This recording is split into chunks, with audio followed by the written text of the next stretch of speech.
Welcome back, everybody, to Artist Alchemy, where we talk to creatives from all different professions. My name is John Cruz. I am a portrait photographer based in Philadelphia in the United States.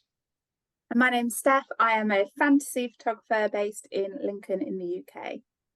And today our guest is model Augusta Monroe. Gus, thanks for taking the time to join us today. My pleasure. So I want to get into and Steph and I have had this conversation as photographers in the past, and a lot of what our job is making people feel comfortable in front of a camera, because that is a thing that a lot of people, that's not their natural state, and that's part of our job, is to get people feeling comfortable. Now you went to the other extreme where you made being in front of a camera into a profession. So how did you start to do that creatively and say, okay, this is a thing I'm going to start doing, and really lean into that uncomfortableness at first? I suppose I came at it backwards. I started working with painters and other types of artists first, and working in a nude setting like that, you're far more static. You're not moving around, and there's also this level of distance between you and the finished product. There's a sense of plausible deniability, like, oh yeah, that sketch looks like me, but that's not really me. So it eases you into the concept. And then one of the artists that I worked with said that one of his friends was a photographer, and would I be interested in getting into that? And I said, well, what the heck, let's do it. So it wasn't a very difficult transition. I've kind of always been sort of comfortable letting it all hang out. Nice. So just for those listening, can you say your exact title and kind of how the first opportunity came about, should we say? Okay, well, I suppose I'm technically a freelance nude model. I also travel, so that gotta throw that in there somewhere too. I started modeling for artists in college. I was hungry, I needed money, and I answered an ad on a coffee shop bulletin board, like everyone does, I think. It was either that or selling my body to science for medical experiments. Did that too, paid better, but different story there. I kind of want to hear that, to be fair, as well. We'll carry on. But so I started working for them. That was in Canada. I figured when I graduated and came home to Stagio, Virginia, that nobody would be interested in drawing nude people. Are you kidding? This is the South. But I was pleasantly surprised when I started my first job at a local museum. I saw, again, another bulletin board, another piece of paper, needing a model for an art class. So I thought, let's do it. And imagine my surprise when I walk out in my all together and one of my coworkers is sitting there in the class. That was a moment. That was a moment. Were you like, oh, hi, Bill, I'll see you in accounts at the meeting. Nothing about this on Monday morning. Do you understand? I would assume that that's because I remember when I was first in architecture school, first semester drawing class, halfway through the semester, it's okay, we come in with our sketchbooks, and it's the professor's just we're going to do new model drawings today, and we're just okay, and we're and it was, I would assume it's daisy chain, people from other schools go to other schools, but it was at that age you're not fully mature enough to think oh, what are we doing? We're just sitting here and everything's going to be cool. Exactly. And suddenly there are boobs, and the entire atmosphere of the room changes. It's really amazing. Working in a college setting is always very interesting. I work for one of the local universities, or did for a time, and I always go into it trying to make the students comfortable. Yeah. Because if they're focusing on their own discomfort, then they're not going to be able to relax and actually start sketching and actually start doing this. So I'll crack jokes with them, talk about random stuff, and just kind of. The best compliment I received from one of those students was that it really didn't even feel like you were naked. It just seemed like a normal person standing there, which I like that. That's kind of what I wanted to see. Yeah. So they can focus on work. I feel like if you're going to universities, there's going to be at that age, you're horny all the time, right? So I'm How do you kind of separate the just like horny boys, I suppose, to them actually trying to be artistic and professional and things like that? Because I guess Very it well. can be a bit of a fine line there. Oh, sure. They tend to be very well behaved. I've never been hit on by one of them. Oh wow, Now okay. the photographers is a different story, but the students have been very good. I think they're just afraid. I Oh, mean, older naked woman, that's terrifying to a guy that age, like, oh Yeah. my God, she's confident. Plus, I would assume I would, at least like looking back on my curriculum when I was going to school, like at that point, you're studying the history of art and architecture, or like you're studying the history of art. You're looking at nude art like as a history, and it's like that's just how you understand. Like you have to understand how muscle structure. Like you start to get into like more of the academic of it once you Yeah, get into that space, and then when you actually are doing it for yourself, you're like, okay, let me understand how this thing. It's you almost become analytical in that moment, and it's just like because you've been studying it for so long. So yeah, I think that this is actually kind of extrapolates, like for me, in terms of, sexuality. For me, it's something that is a work tool now. It's over the past like 11 years of working with photographers. It's something that has evolved into not something that is necessarily experienced in a private space, but is something that is performative in a work sense. Sexuality becomes a tool. And it gets to the point where when I'm at home in my private relationships, it can be hard to break that divide where you go from a situation at work where that distance must be maintained, no exceptions, mhm. even though you have to play, sexy for the lens and look like a certain thing and project a certain, sexual aura. But when you get home, taking that out of the work realm and then being able to embody that as a private citizen, so to speak, can be a challenge. yeah. I hadn't even considered that, to be fair. That's quite a valid point, actually. It's in, So sorry, go on. it's interesting.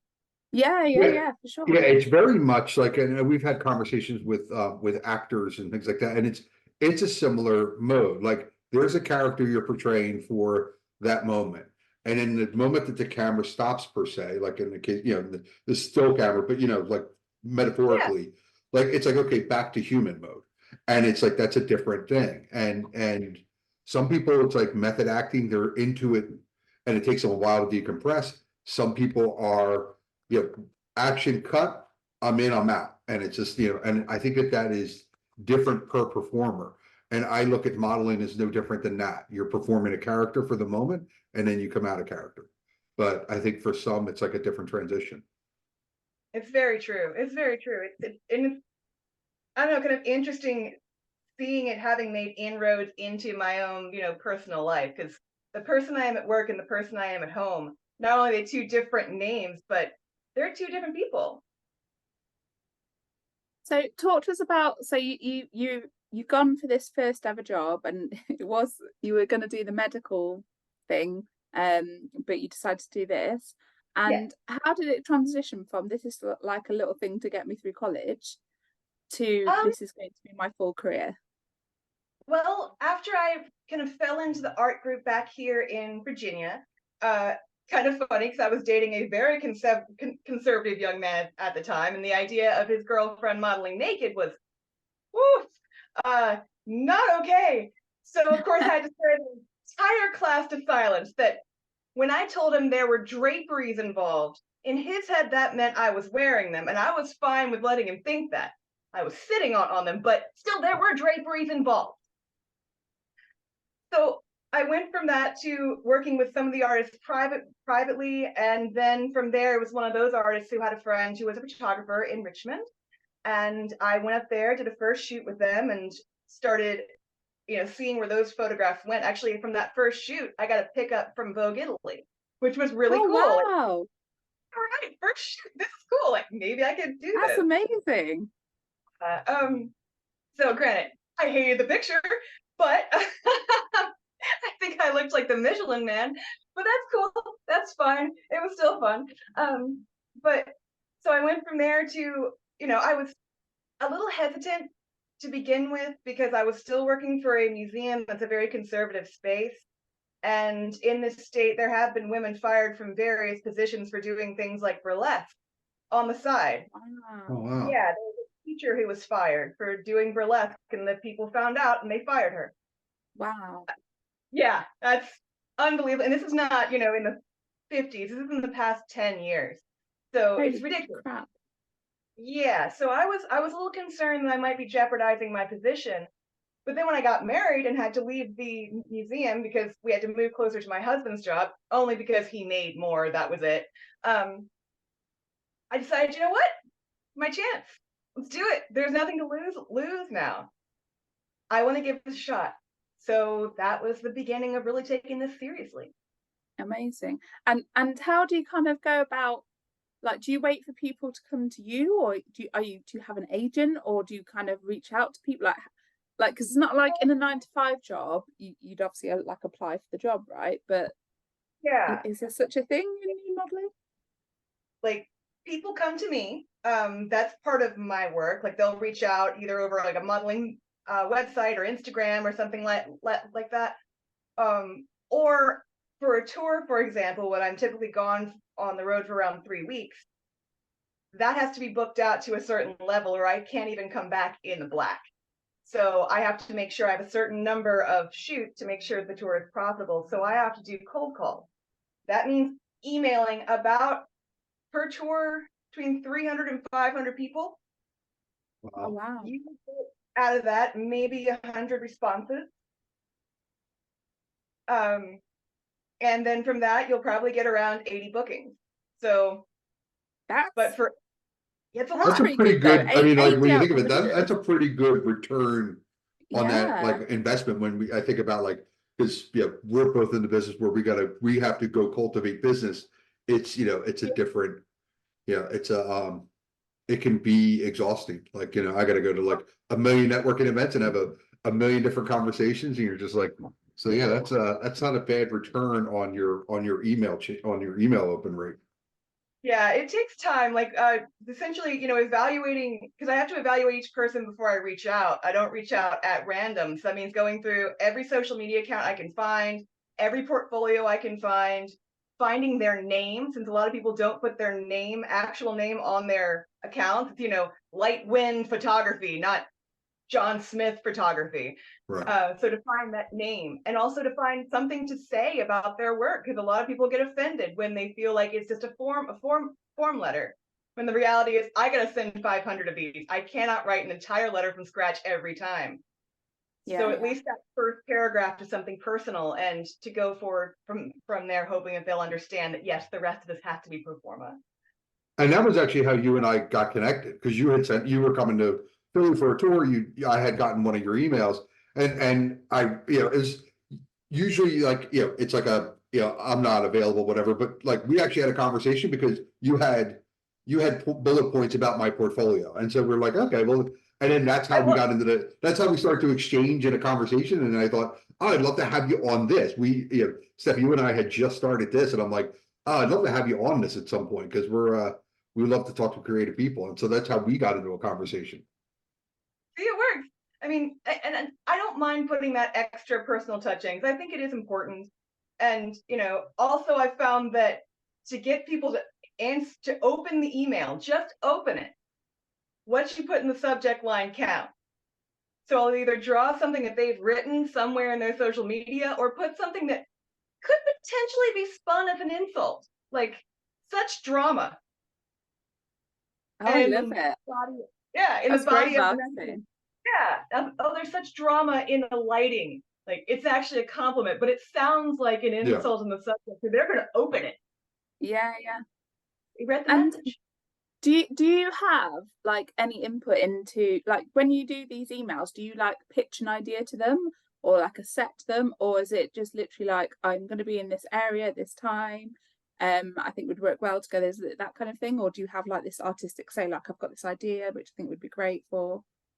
It depends. It depends on what they put out there in their own information. If there's enough to go for or go with to find out that, oh, they're working on this kind of project, like, oh yeah, I've got this and this that can speak to that theme, or I have a look that really trends in that direction. Otherwise, I've got to move on to the next email. If they respond, I can get into more personalized planning back and forth like that. But in the initial email, unless they put out there something that they're working on, then no, I'll just say this is what I have to offer. Right. Okay. Okay. And What are but some do you things? ever? Sorry, go Oh on, no, John. good. Do you ever have like passion projects that you do with like, oh, I've got this really cool idea for a set that I'd really like to do, and then get people involved like that, or is it just purely business? Yeah, there was a photographer that I've been working with, which wound up coming to an unfortunate end. But we had this really cool gods and goddesses project that we had worked out, that we were going to do a kind of modernized version of several classical mythological stories. So we were starting on the whole Venus, Mars, and Hephaestus thing, where she's having an affair and he catches them and everything. And it's this really cool thing. We were going to do the entire thing almost like a comic book and have, Oh this wow. scene, this scene. And we had gotten half of it done. And then the photographer just kind of decided to go off in a different direction, not complete the project. And then I found out that he had been filming my genitals for 3 years and posting the videos online for profit. So our relationship promptly ended. Oh my Oh God. my God, Yeah. that's horrific. I'm so sorry that happened to you. Yeah. What the hell? So many of us, What and just the hell? in Bless response, you. once called. Are you okay? Oh, I'm fine. I mean, fortunately, I don't mind it being out there. It's not the fact that I mind people seeing it. No, it's a part of my body. It's fine. Fact is, I don't choose to share it. Yeah, That's the that's like the violation. Is it like it's like there's nude and then there's naked. Like I've always yeah, seen the thing as being two different things. Like nude is a choice and naked is like an exposure, like it's just different. Like if yeah, violating. yeah, Really violating. Yeah. I'm so sorry you've had to go through that. Do you know, I've said to John about this, which I didn't know this went on. I only started photography in March 22. So I've been doing it nearly 2 years, 3 months or 2 years. And some of them female models have said to me that they've had like similar sort of things happen or something really creepy happen. And I had no idea because I'm obviously behind the camera and obviously I'm don't do weird things. And I just think, where do people get their audacity for that? Like, what are you doing? yeah. Oh, It's unbelievable.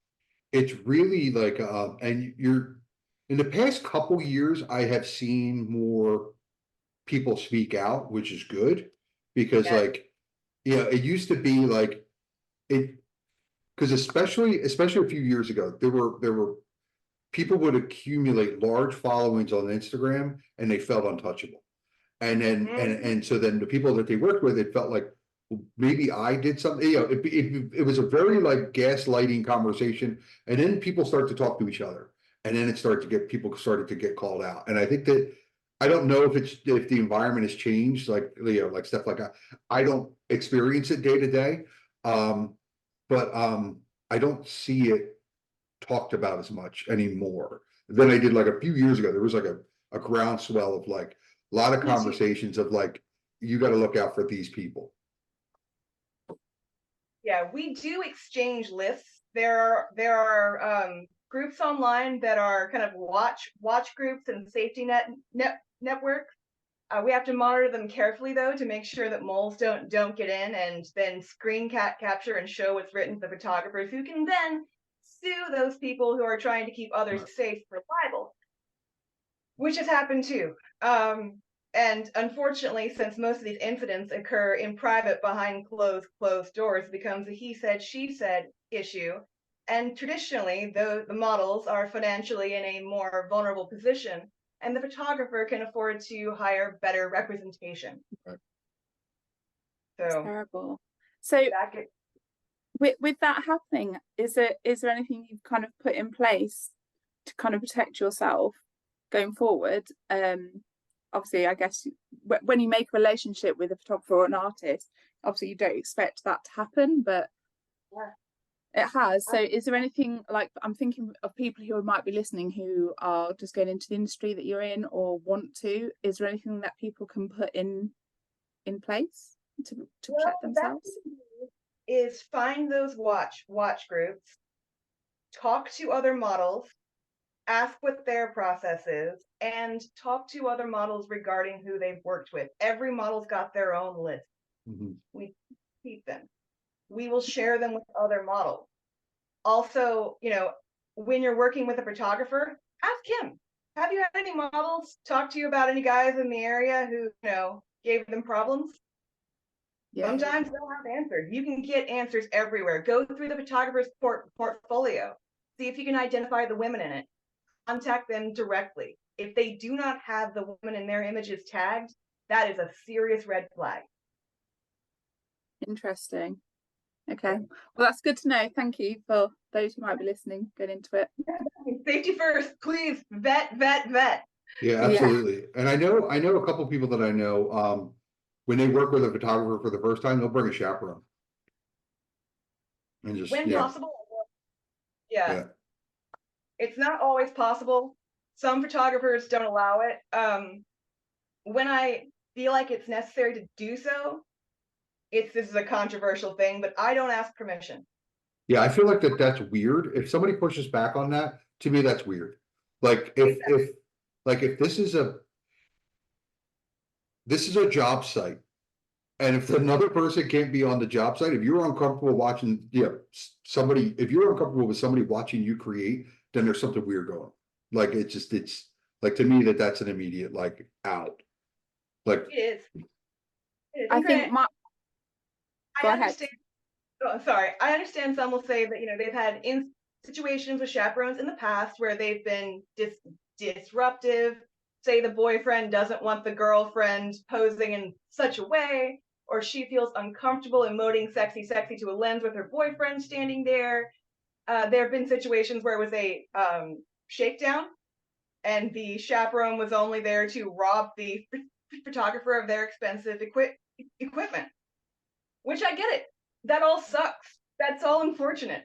But the person I bring as my chaperone isn't that person, and you're gonna have to trust me on that. Like, that's all I can do. I think bring your own. Yeah. Like, if you're worried, bring your own security for your own gear. Like, if you're worried about the gear, bring a security. Well, Exactly. And I the always only have other time I would have not an issue with it, and not at all, because I've had models bring chaperones as well, but is if there were other models on there who were scantily clad, and just making sure they were comfortable. Just be like, oh, just let you know that model's bringing a chaperone. Are you okay with that? Are you okay being in front of them? But other than that, I'm like, yeah. If If it's a mobile thing, like, then that's, you want to have pure you want to have like open communication is the best way to approach all of that with everybody involved in a session. I want to kind of go back to like ending aside the project you were working on, because immediately when you started to talk about it, I started to think about like Steph and like so Steph does like highly surreal fantasy photography, and recently did like a set like of what was it, the Seven Deadly Sins, like, and I also love taking like narrative storytelling and converting them into images, and like, so like I really like, so what are some other examples where you've taken like thematic things and say we're gonna go, I remember when you and I were talking originally, like you have you have naturally a old Hollywood aesthetic, like you look like you look like old Hollywood, like like the last movie stars. Yeah. Like do you, and your imagery that you had sent over, like you kind of lean into that in a lot of it. What are some other like themes that you just go, oh, I'm gonna like really tell this story? I think one I really liked was a photographer wanted to do an Alfred Hitchcock theme, sort of, which he knew was going to be challenging because making it look distinctly Hitchcock and not just 1960s is difficult. So, I happen to be a huge Hitchcock fan, have been since I can remember. And Vertigo was always my favorite. And one of the big visual devices that was used was using colored gels to change the of the image to indicate mood and what's happening and push the narrative forward. So I was like, bam, that's it. We'll do vertigo and we'll use those gels. So we had a bedroom scene. That's just what the studio provided. That's all we had to work with. So I brought a lot of things from my own home. I brought an ashtray. I brought my husband's fedora. I brought his khaki classic, trench coat overcoat, and brought some vintage lingerie. And in the scenes, I had the coat thrown over the bed, the hat kind of sitting there, the ashtray with some ashes and a spent cigarette in it, and me kind of getting dressed. So it looked like he was off getting a shower, like this affair that has just happened. So, since that was definitely going on in the movie too. So kind of doing a take on the action of the movie without trying to recreate any particular scene. Yeah. It read. I would love to, and as I'm picturing this, like I would love even if you have to Photoshop it later, is put like the neon motel sign outside of the sheer curtains and like get that like like that just that vibe to say, and then if you could somehow like Steph, you're better at this than I am, but like kind of use that as that light as a reflecting. You probably have to fire the light from the one side to almost mimic the fact that the neon is going to cast some of that light through, and like that would be fun to like orchestrate. It probably like a gradient. What's that? You could do a gradient on Photoshop and have a neon gradient so it goes like lighter to darker, so that would give that effect. As soon as you said that, I was like, yeah, thinking ahead. Yeah, like I was just picturing like, because like that to me feels like the scene, like you almost want a radiator in front of the window, like it's like a whole like it's like a whole it's a whole setting. I've actually considered doing, working on the same idea in my own flat, because I have the radiators, the 1925 building. My entire place is decorated a la mid-century, so I've got the set. Never mind the cat tree behind me. We have to bow to some aspects of modernity, but yeah. Well, I could see you even doing it like if you go even from that era, you could go high contrast black and white, like even lean into the noir of it, and then do color splash for the lipstick and like a drop of blood or this or that. Like you call out those little items with color, and everything else is high contrast black and white, and it's just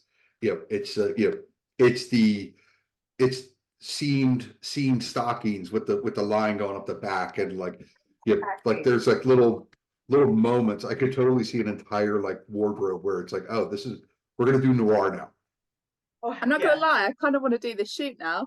Like, so do I. Like, I absolutely want to like. I've got bullet bras, the girdles, the slips, the stockings, the slippers, everything. I love it all. I think it's glamorous.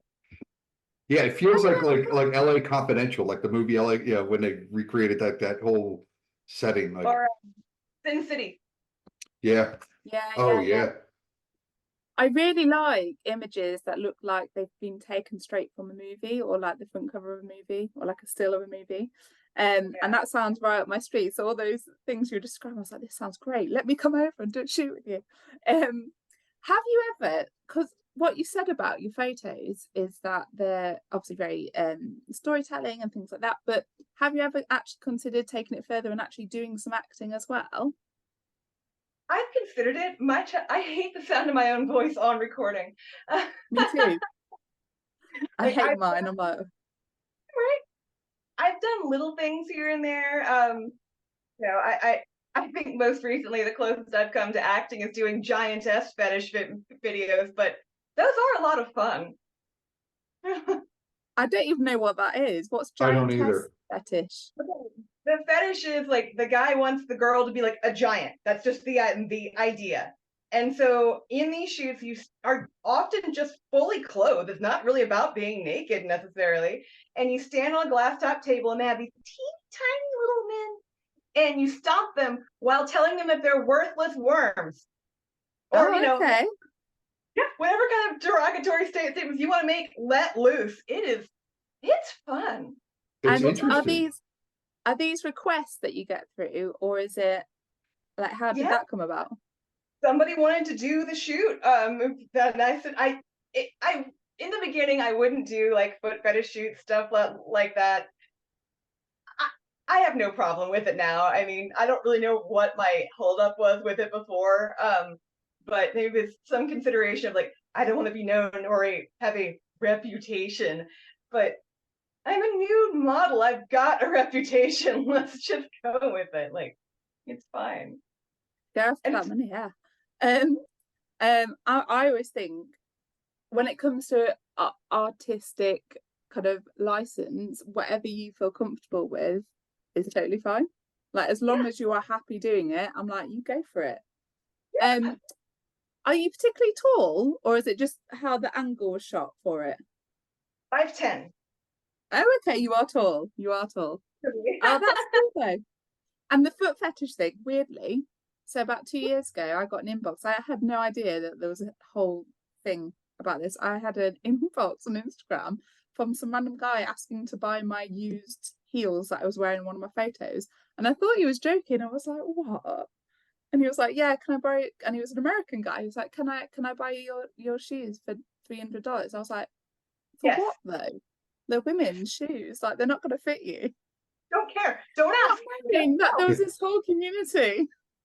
Here's my PayPal. This is fine. So yeah, I kind of thought he was joking around, and then found out he wasn't, and I was like, oh, damn it, I missed out $300. I know, right? No, and it's fine. I mean, again, if it's with consenting adults, whatever floats your boat, go nuts. It's Well, what I find fascinating, it's like, I would love to like take the lens of today and go look back at art from the past because like none of this is new. It's just more access because of the internet. And so I would love to see like how did these different points of view in these different fetish like communities manifest in different eras? Because I'm sure if we now go through with that lens, we would see things a lot differently from different art forms. you can find historic fetish photography. There is a lot of it that came out, the dawn of photography.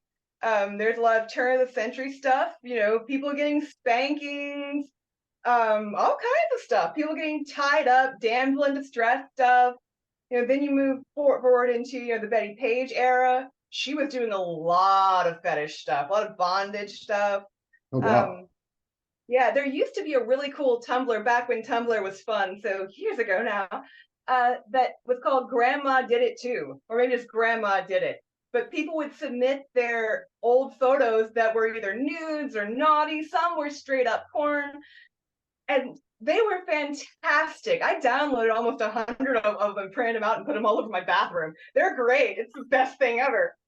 Gone now, but it was really great, and there was all kinds of eras of photographs there that were really wonderful. Sorry, I've got a cat trying to. I was like, something floated by. I'm like, what is? I love that there's someone's grandma sitting there, like, and knowing that in her younger days she was wilding it up out there, and there's some photos of her doing some like wild things. I actually love that. Not that I want to go and randomly shoot myself in doing some foot fetish or whatever fetish, but I want to be the grandma that's like, oh yeah, when I was younger I was a bit of a wild one, yeah. And just have those memories.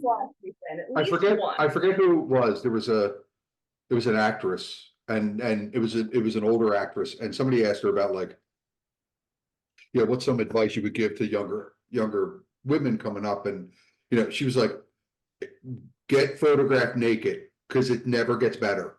She's like, whatever stage you're in, do all the nudes, because like, she's like, you know what, you'll appreciate it when you're my age if you have those photos of yourself. I was like, that's hilarious. That was Betty White, because she did pose nude. I've got two of her in the bathroom. Oh, nice. She was so cute. By the by, though, I think I look better now than I did when I was like 25. Nice. Yeah.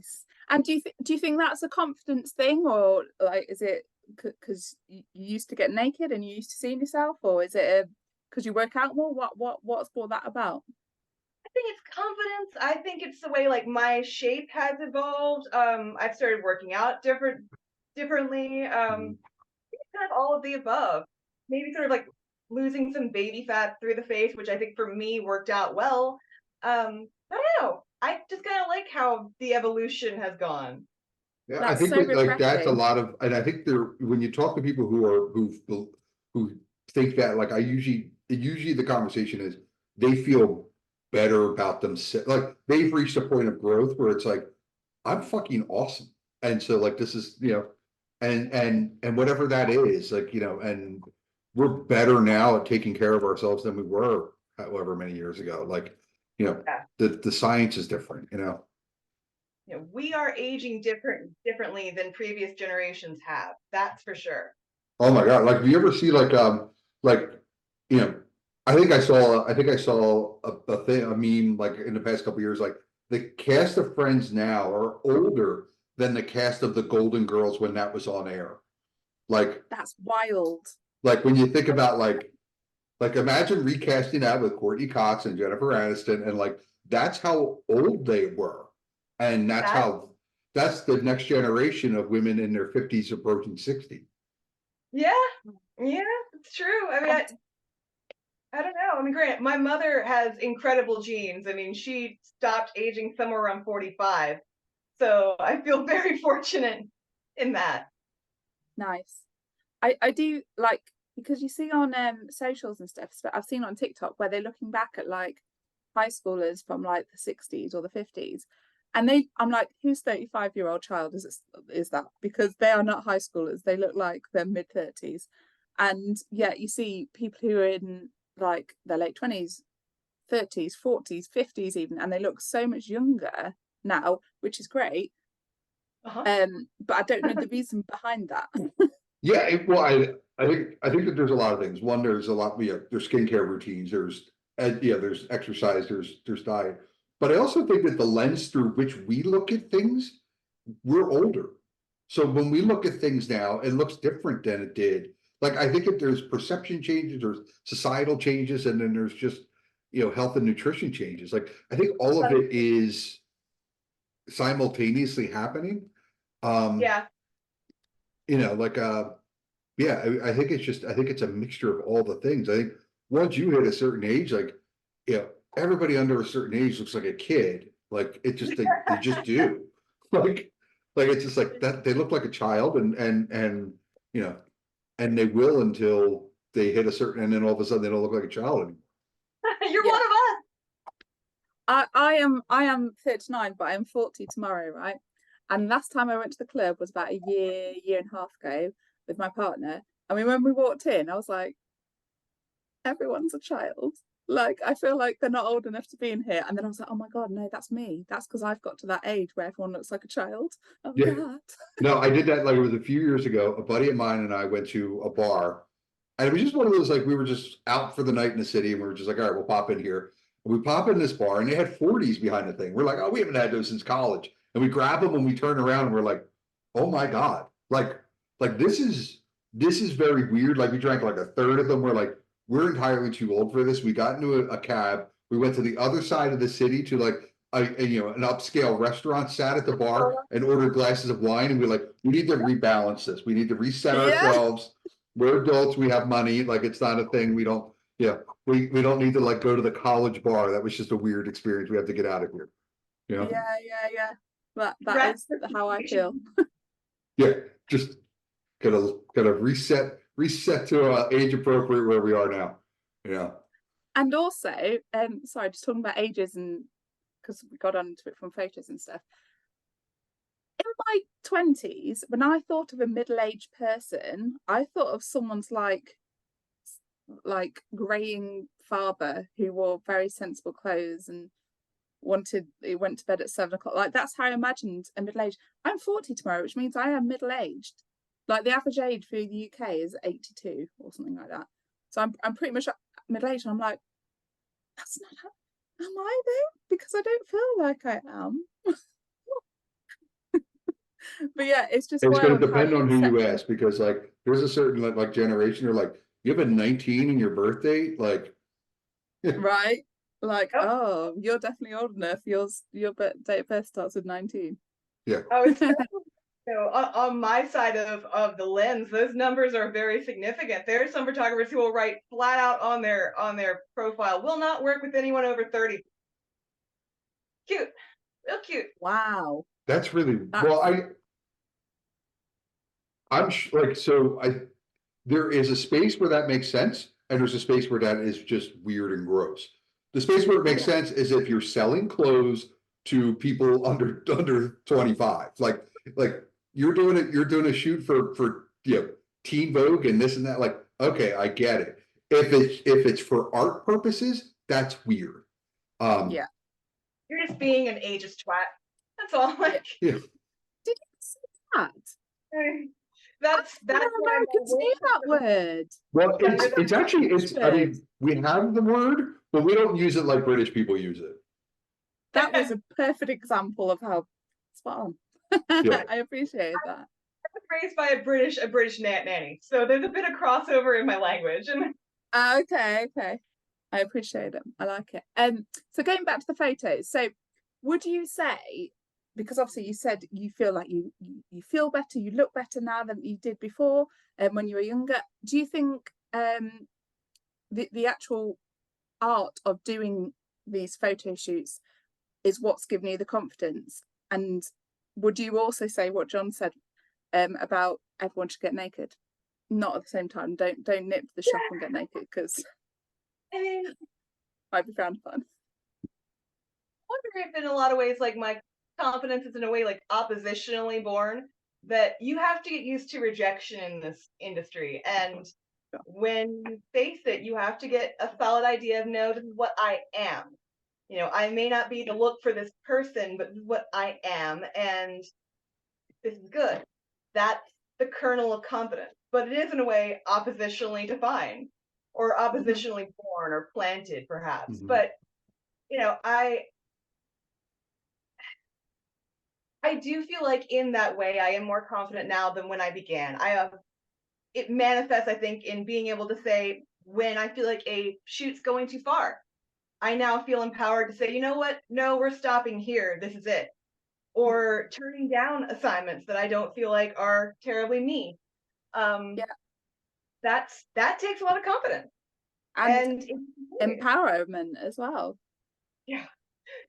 So in that way, I do feel a little bit more confident. I feel like I have a little more clout in the industry now. I mean, I always think of that Pirates of the Caribbean moment where some British officer says to, I think, Jack Sparrow, "You're the worst pirate I've ever heard of." And his response is, "But you have heard of me." But you have heard of me. I love it. Yeah. Well, and I think that's where like any artistic professional needs to get to.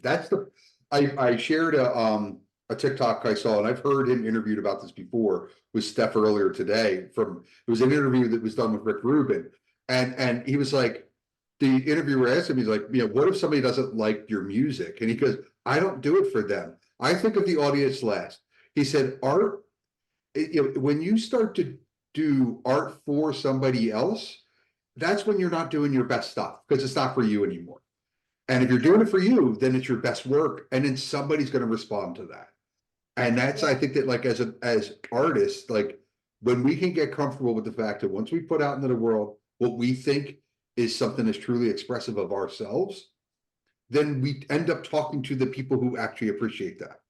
You're right. I loved that video you sent through, John, because I couldn't agree with it more. And right, so I had this conversation literally yesterday with someone I'm working with in the new year, and I said, when you become an artist, I feel like you have to become a social media manager, an SEO manager, a website builder, like an accountant. Like there's so many hats you have to wear just to get your art out there. And then you see things that said, oh, who are you serving? Like, what problem are you solving? I'm like, bitch, I'm not solving a problem. I'm making art because I fucking love it, and I'm passionate about it, I'm excited about it, and I want to share it. I'm not serving anyone, I'm serving my damn self. So I loved it. And I guess it's when you dive deep into it, these are like works of passion and I guess kind of self-indulgent, but just because you're excited about it, but you're not there to perform for someone else. And I think that's a dangerous trap you can fall into. Like, oh, people are expecting this of me, or people want to see this, I'll have to do this, even though I don't really want to do it. No. Well, Yeah, well, to take that conversation, Gus, I want to get back to like, because you are inherently in a profession where it's collaborative, right? So like the photographer has a vision of what they want to do. You have a vision of like what you like. Like, how do you come together to say, we're gonna do this, we're gonna figure this out together, but like, because I would whenever I've talked to like photographers that are getting started into portraits, like I always tell them it's a person, not a prop. And you have to have a conversation because like it's because I've seen like I used to do like a Instagram little account where I would have like a model and 3 photographers. We would pick different locations throughout the city, just wander around and just kind of like see what everybody comes up differently. And some people were very novice and they were like, oh, can you move your elbow an inch higher? And I'm like, that's just going to make the person feel stiff, and you need to have like a fluid conversation with them to say like, this is, they're not a prop in your photo, like this is a conversation. So how do you like start? I'm sure it starts before the session, but like when you're flowing and you're getting into a vibe, like when, like, do you hit that like that, oh, we're vibing now, we're both on the same page? I mean, I guess I'm relying a lot in the verbal reactions I'm getting from them. They generally start talking more when they're getting what they want. So, it's okay. So I just try to chase that rabbit hole down a little bit further. Whatever I was doing, try and do a little bit more of that. There's always the question of, okay, does a person want arty and, kind of curled up, or do they want sexy, sexy? Do they want eye contact? Do they prefer you looking away? Do they prefer you looking down? What kind of mood are we trying to create here? Some people aren't very good communicators. And in some cases, it's kind of like performing in a bubble. That I'm just me up here doing a thing and that's it. It can feel very awkward when that's the case. I mean, there's one photographer that I've worked with twice, and he never speaks. He just doesn't speak. I've heard from others that there are some organic reasons for that, but it is very unnerving when somebody just doesn't say anything. You don't know if you're doing what they want. yeah. I'm very much, and I've heard this from other people, like that I'm a show you the back of the camera kind of person, and apparently that's not normal. I'm like, well, I want you to see what I'm seeing, and like let's figure this out. Like I'm going to show it to you. Like I like that. I think that's really good. I think it's nice when there are mirrors in the studio. So, no matter how long you've been doing it, you may be trying out some new kind of pose. It's nice to be able to see right away whether or not it's working.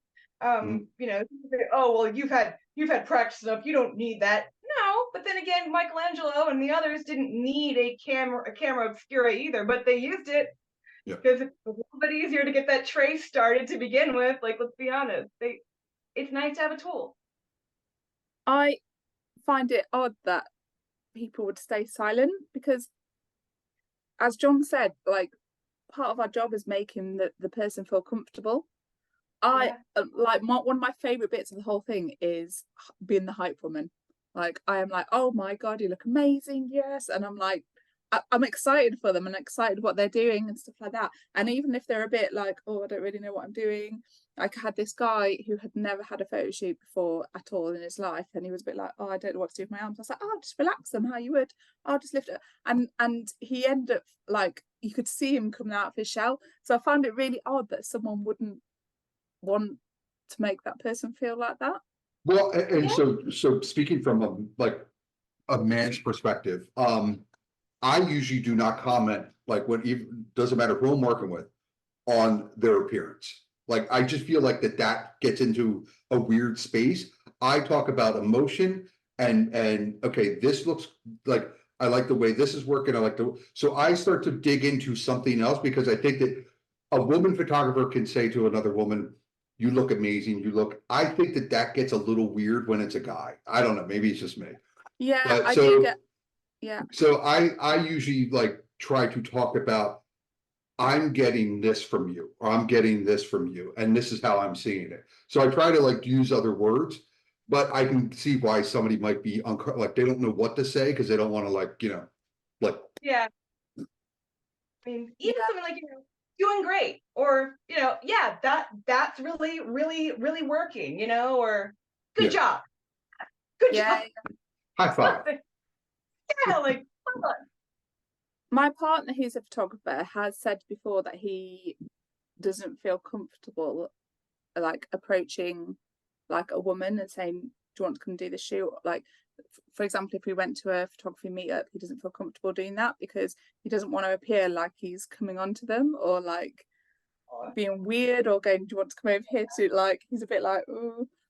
So I do get it, John, from a man's point of view. But yeah, and I think what Gus said that is that you can still, I guess, hype them in other ways, which it sounds like you do anyway. So Yeah, it's just that you just have to find a way to like really, you're talking about the work. Like at the end of the day, what you're there to do is make images that somebody else is going to respond to. Like you're making art, so make it about that and not like, it's about the language you use. I think that again, like even with approaching people, it's just like, I like your style, I like your vibe, I like these are the things that I think would work with what I'm trying to accomplish. Is that something you'd be wanting to work on?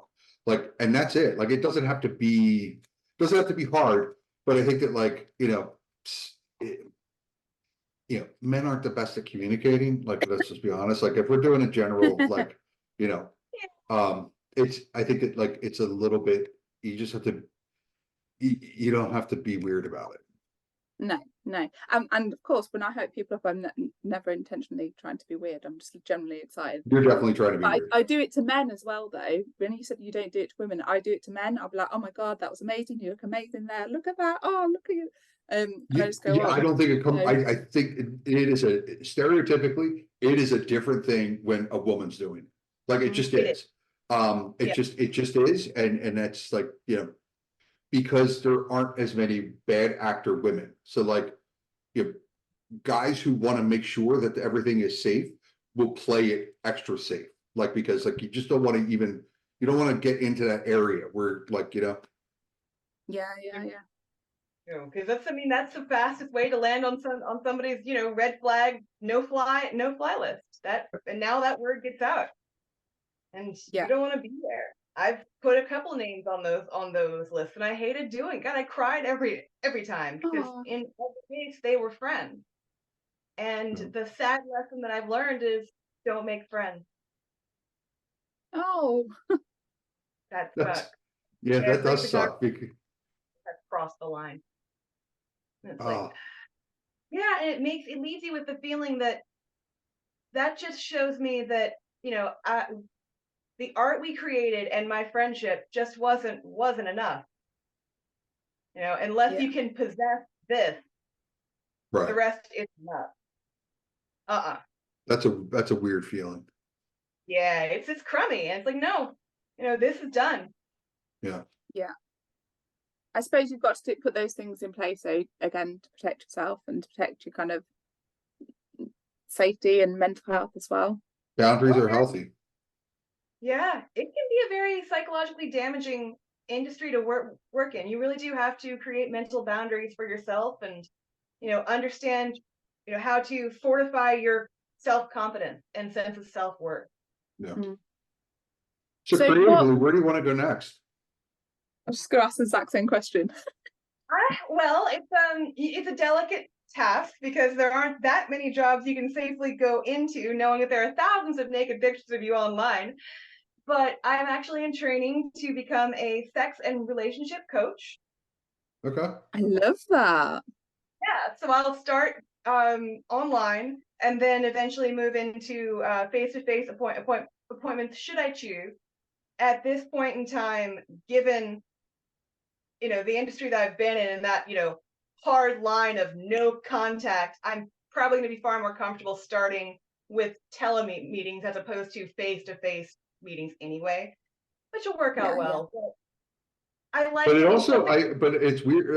And I know people in the profession. You also have to have a professional barrier anyway. So like you may come in with the wall. That's a good place to have because it's not about like a conversation with you. It's like it's a conversation with a professional, and like that's the role you're playing for that moment. So.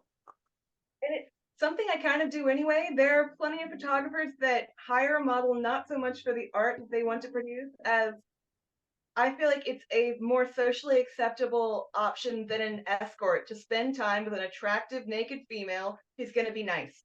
They have to maintain their distance. They can't touch that model, Right. but it's very clear in these situations that they barely even pick the camera up. They just want to talk, and they just want a girl to be nice to them. And it's like, God, why can't we just make something else legal? That Yeah. they'll be able to do that. What's wrong with them getting an escort? That's fine. Make it safe. Like, so it's a job I Yeah. do anyway. Yeah. Going back to the thing you said about the sex and relationship counselor, how like, I have no idea how that would work. Like, so someone comes to you about a sexual problem, like, is it more about the psychology behind it, or is it about In the a lot of physicality? ways, Like, how does it even work? yeah, the psychology of behind it, getting yourself out of your own head, and kind of more into an embodied state. When it gets into face-to-face work, there is some hands-on work, but there's nothing like we're not giving anybody any kind of like masturbation. Nobody's kissing. No, it's more like, how to touch someone, how to approach them, how to approach with escalating consent, how Yeah. to relate to someone. And these are skills that our society does not teach. No, and That's like very true. you look at like from a standpoint of like what you have, because of the rise of the internet, you have more men who are learning about sex via porn, which is not intimacy. It's not, Yeah. it's not like, that's not relationship. And so like I think that like having the conversation of like what is intimacy on a physical level versus an emotional level, and how do you exhibit both? Yes.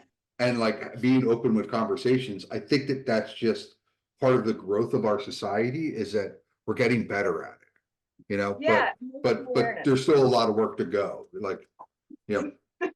you So know, much, but a lot of it is about emotional awareness, how to communicate your feelings, things like that. It's as much about couples therapy and relationship counseling as anything else. If you don't have a solid relationship, you don't want to get busy with each other. You just don't. Yeah. no, I would actually argue that it's more, I feel like if I might be brushing everyone with the same brush here, but I feel like men are more likely to still want to get busy, even if the Oh yeah. relationship's, whereas women are completely like, no, this is not happening because I'm not well, mentally connected to not you. that, not to like boil it down to like, but when you think about like from a at the core, like in the lizard brain, it Yes. is like we have two modes: stay alive and make more of us. And for the Yes. guy, his process of making more of us is planting the seed in as many farms as he can. And for a woman, it's like, well, I have to deal with this for 9 months. I have to select who gets to plant the seed. So like from a just a pure evolution standpoint, it's just like it doesn't matter on one side. And for this one, it's going to matter a lot because I got to deal with it for a lot longer than you do. And it's like, Yeah, yeah, yeah. like, so I from think you spot on. purely from like the lizard brain standpoint, they're coming Very at it from two different places. So yeah, bridging that stuff. Yeah. So what's like creatively, where do you want to like what's a project that you're just like, man, this is the story that I want to tell before before I hang them up at some point, or do you ever want to hang them up? Like, do you want to keep doing this until I As long as I can. yeah. I I like love the way that. the world. Yeah, I like the way the world is opening up and allowing women to age. I have a sister in arms, so to speak, and she is pushing 60 and still actively working and getting. Mhm. I won't say who she is, but I guarantee you have heard of her. So that's very encouraging, and to see the fact that yes, wait a minute, we don't get non-sexy past the age of 30. Yeah. I like that. Yeah, I'm enjoying it. And I'm getting more traction now at this age than I ever got in my 20s. So screw it. I'm gonna keep on going. It's hectic, but I feel that being able to take on this, sex and relationship coach job too, that'll give me a better financial backing. So I won't have to be quite as hungry, so to speak, or I'll have a little bit of time to relax and kind of focus on the projects that I want to take or as opposed to just taking everything I can get safely. Yeah. Have you ever worked from the other side, like even from a self-portrait standpoint, to say, all right, I can't find a photographer that's going to create this for me, so I'm just going to do it myself? Yes, during quarantine, I and many of the others, we did a lot of our own work. My big secret, if you look at my portfolio or my Instagram, anything marked Broadmoor, that's me. I've taken all of those. They're all taken with the same tripod that I'm using to hold my phone now, the cell phone, and a remote.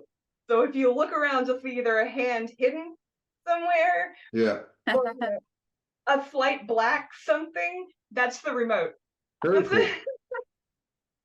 But I'm proud of the stuff that I did. Good for you. Yeah. Very cool.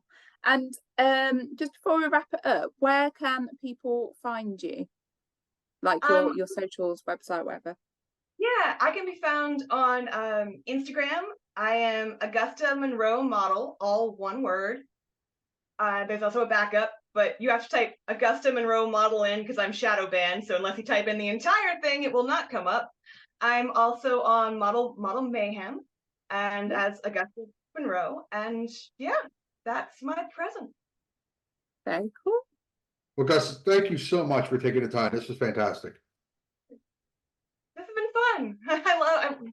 It's a fun industry to be in, and I love talking about it. And I also, I like sharing things like safety information in the community because I think it's just so important.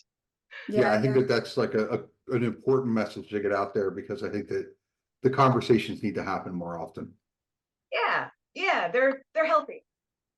I really like the conversations around women's sexuality as well as you get older and all of that jazz. I love that there's someone who's approaching 60 and still like, I'm like, yes. Because and I was one of these when I was in my 20s. I was like, oh my god, I remember turning 25 and being like almost having like a little like crisis, like, oh my god, I'm 25, that's so old. And now I'm turning 40, I'm like, it's a thing. Yeah. So I love hearing about it, and I find it a really interesting conversation. And just before we go again, in my 30s, I became single again in my early 30s, and I got way more attention in my early 30s than I ever did in my 20s. So it's wild. I think confidence. Yeah. It just changes, It glows.